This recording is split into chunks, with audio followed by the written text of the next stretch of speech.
What if I told you your favorite TikTok couple's breakup just turned into one of the biggest and messiest scandals of 2025? Allegations, a 2-hour tell-all, and now both sides are fighting back. The girl, shattered but strong. The guy finally speaks out. But is anyone buying it? The story is dark, emotional, and way deeper than just internet drama. Let's get into the real tea.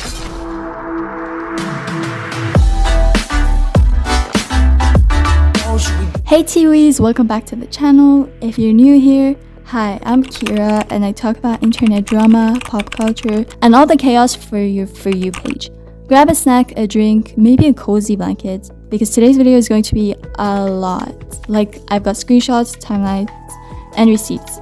We're gonna be unpacking it all. Oh, and real quick, if you like honest deep dives with no sugarcoating, no bias, and all the receipts, hit that subscribe button. We keep it real here, and trust me, you're not gonna want to miss the next one. Before we start, just a trigger warning, this video includes mentions of emotional abuse, gaslighting, and physical assault. So here's the situation. This drama involves TikTok creators Kayla, who has over 15 million followers, and her ex-boyfriend, Evan Johnson, a smaller TikToker in his early 20s. They were together for about 9 months. At first, their relationship seemed cute and very typical for TikTok couples. Matching hoodies, cuddly vlogs, and story times. But now the internet is realizing there was something very wrong behind the scenes. It started in March 2024 when Kayla began quietly hinting on TikTok that she had left a toxic relationship. No names, no details, just emotional clips, captions about healing, and the occasional teary vlog. But early 2025, she started being more open, calling the relationship emotionally abusive, but still not naming her ex. But fans started connecting the dots, and then came April 4th, 2025. Kayla dropped a 2-hour YouTube video called He Doesn't Love You Part 1. And yeah, that was the moment that everything changed. In the video, Kayla details everything. She describes Evan as controlling, he didn't let her go out, constantly accused her of cheating, and didn't trust her out with other guys. She says he gaslighted her constantly, accusing her of things that never happened, turning fights around on her, love bombing her 1 minute and ignoring her the next. She even talks about moments of physical aggression, not in graphic detail, but enough that fans were alarmed. She says that she's still dealing with PTSD and trauma from their relationship. I'm like out of tears to fucking cry.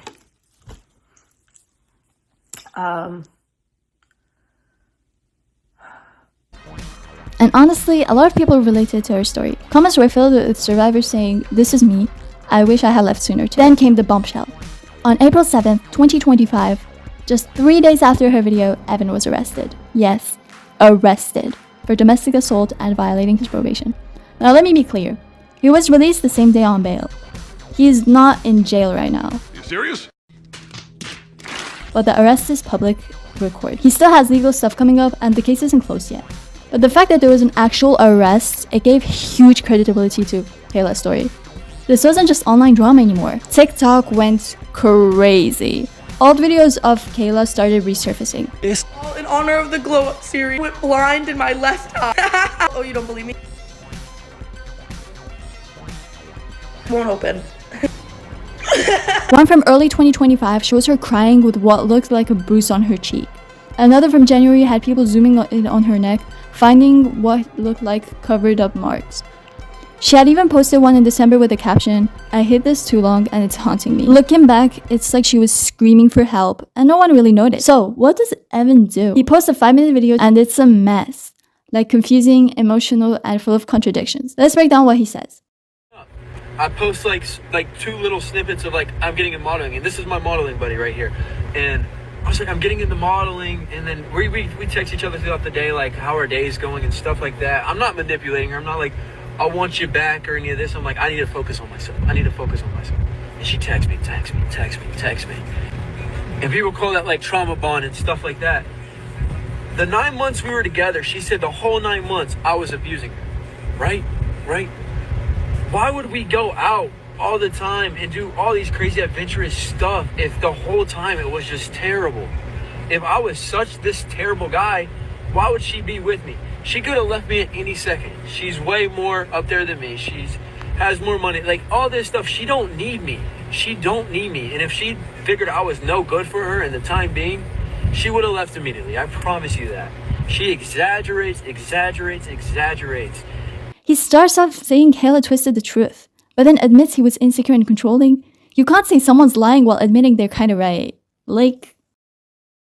And she figured out her views, or she's like, I need to make a series. I need to do something.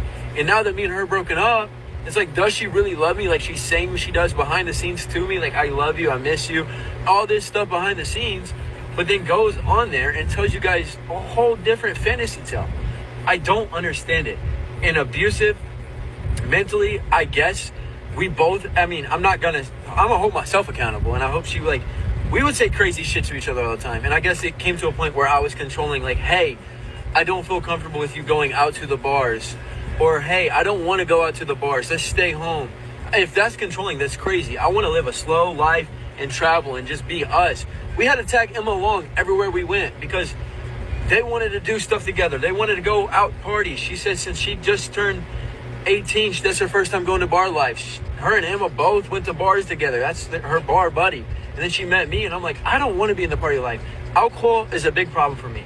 99% of our arguments were drunk related, like just insanely drunk. And we would argue and fight with each other and just call each other outrageous names and then apologize. And I was like, it got to a point where it's like, this is unhealthy. Like, I should not be calling you these names because I genuinely loved her, and I still do. And it's like, I don't know why I would call her those names. And I was like, I still have trauma. I have trauma from when I was younger that it only comes out when I'm drinking. Like, I become someone I'm not. And I'm like, I don't want to be that mean guy. He says alcohol and childhood trauma made him act out. And honestly, that sucks. But it does not excuse abuse. You don't get to traumatize someone just because you're hurting too.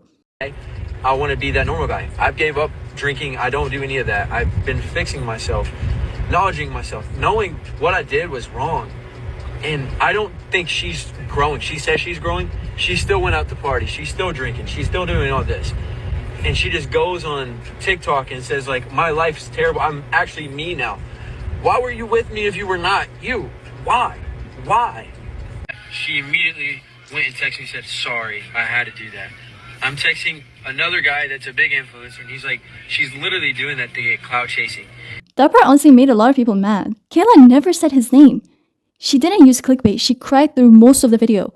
This wasn't for views. It was a release. And this all happened when she went to Tampa. Like, we were still together. I was working on myself, and I was helping my family. What I fucked up in when she was in Tampa was lack of trust. I was immediately assuming that she was screwing this guy because she had two guys over at the Airbnb. And that night, I was already just like, is she sleeping with him? Is she sleeping with him? I texted Emma's ex on the phone. I was texting him like, hey, let me know if this dude goes in the room with her. Let me know. Please let me know. And Kayla's like, this is so obsessive. This is so crazy. Like, I'm done.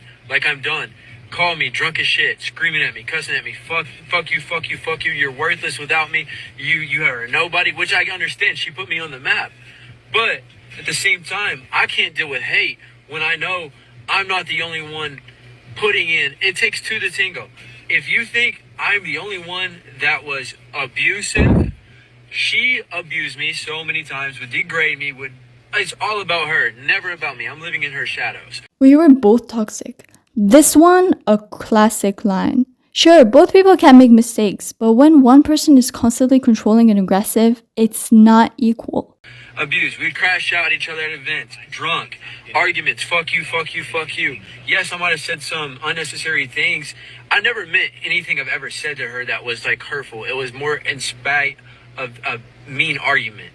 And that's when I would do that. And yes, I'd be controlling. I'd be like thinking she would like mess with guys and stuff. That's just my insecure self and me not really putting myself first and really growing on myself.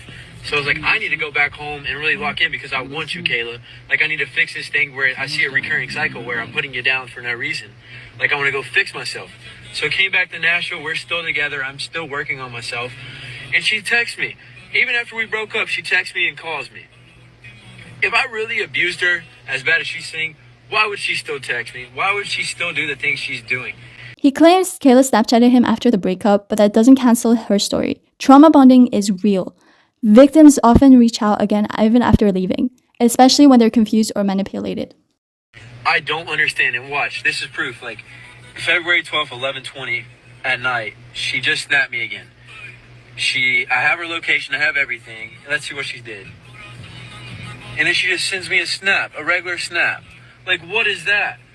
And then she's like saying, after you work on yourself, maybe time time can heal us and we can be together if it's meant to be. But how are you going to say these things yet go online and say something so terrible where you need you have PTSD, you can't look at guys? If that's the case, all I've ever done was I was insecure about myself. I don't know why she would be PTSD about guys. And one, therapy, she never even wanted to go to therapy. I was like, I need to go get therapy myself. Good. He should be, but therapy isn't a get out of jail free card. You don't earn points for fixing things after you hurt someone. People still don't understand emotional abuse. I'm doing therapy. It's not just hitting, it's not always screaming, it's the control, the gaslighting, the isolation, the manipulation. The whole situation shows it's how someone can destroy your confidence and make you think it's all your fault. So to wrap up, where do we go from here? Kayla's healing, Evan's free for now. The internet split, some defending him, others ready to cancel. But at the end of the day, this isn't about cancel culture, it's about accountability. You can love someone and still leave them. You can be hurt and still walk away. You're not too sensitive, you're not being dramatic. If someone makes you feel small, scared, or like you're always doing something wrong, you have the right to choose yourself. That's all for today, Tiwis. This one's very heavy, but thank you for watching and listening. Let me know your thoughts in the comments. Do you think Evan's video felt genuine? Do you think he's changed, or this is just damage control? As always, please keep it respectful. No bullying, no hate, just real talk. Don't forget to like, subscribe, and share this with someone who might need it. I love you all, stay safe, and I'll see you in the next video.